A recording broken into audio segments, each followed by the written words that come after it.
I think it invites us to consider, to name, affirm, and celebrate the ways that we already do prioritize and normalize mental health and wellness in the Black community.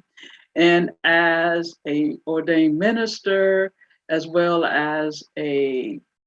doctor of philosophy and theology, more so theology and personality or practical theology, the Black church and the Black religious experience in the US,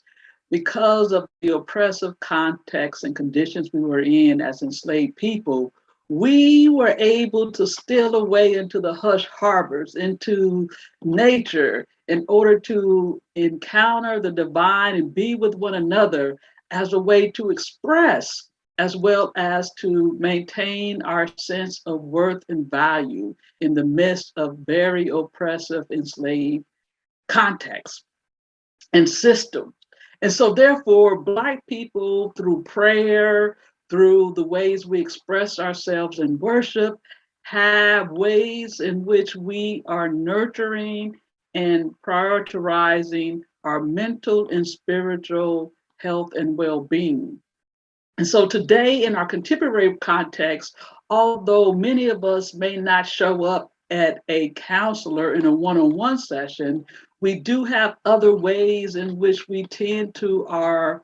well-being. And I am grateful to say, in this context of the 21st century, that now for Black people, we have a concept to know that we need communal healing. And we're looking at those group settings as well. We may not go to a traditional context of institutions of behavioral health, but we have a sensitivity and awareness of knowing that, wow, what we have experienced here in this country has been a brutal one. And therefore, we are looking at healing as a viable option because of the harm that has been done. And now we must look at creative ways, other creative ways, and also access to resources and bring institutions along, including the church, as well as public and private institutions, in order to assist us as we find other creative ways to meet the various needs and demands of the Black community. I, as an ordained minister, an entrepreneur, and an academician and scholar,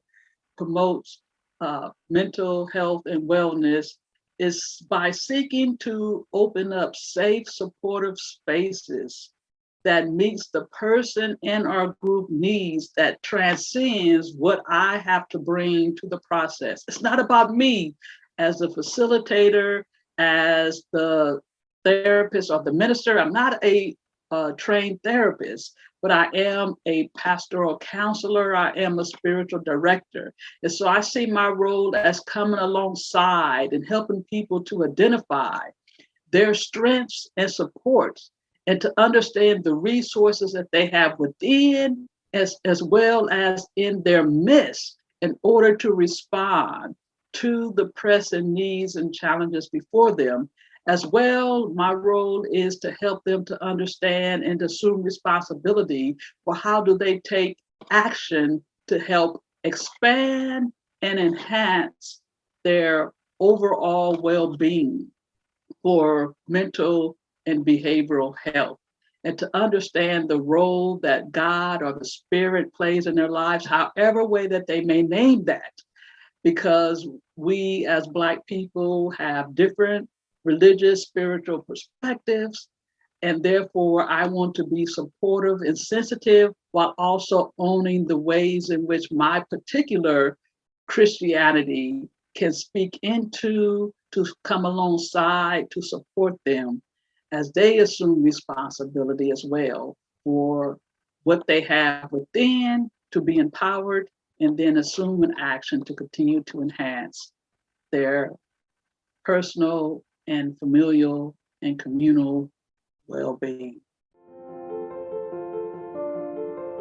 I am into praying. I am a serious contemplative prayer, and that means a prayer that is not necessarily done with words. It's prayer that is done in silence, in meditation and reflection, and listening not only to myself, my being, but also listening for the divine that is within me.